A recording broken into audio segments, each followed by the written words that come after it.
Your first restaurant or cafe should actually be extremely profitable.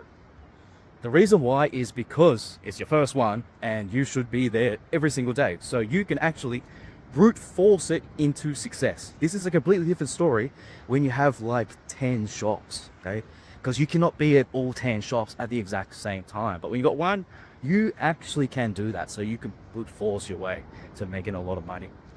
Now, one of the biggest things in hospitality, especially in Australia, is your labor costs. It's often the largest cost there is to the business, and I've seen labor costs as high as 35 to 40%, which makes the businesses not actually profitable.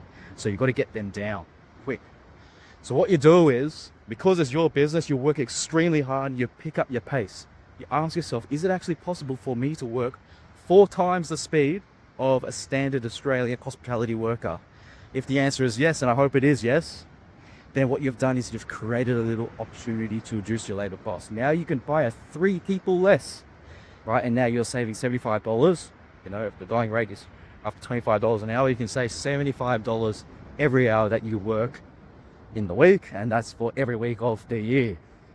Now, what happens after that is you actually change the culture because you're leading from the front. You're working at 4x the speed.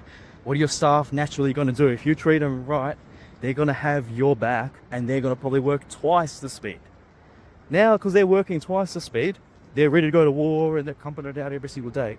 You can now reduce the labor costs again by half across the whole entire board. Now, what you do is you don't start cutting people. If you start cutting people, you're going to ruin the culture. There's a natural turnover in hospitality, and it's roughly around 100% every single year.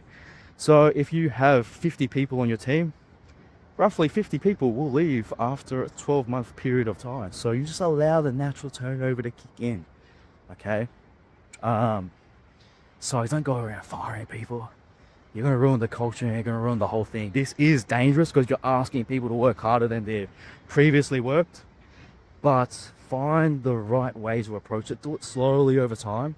There's going to be a laggard effect. You're going to have to set the example first. It might take 3-4 months for them to follow, but eventually they will. If you're a proper leader, they will follow you and you'll create that opportunity.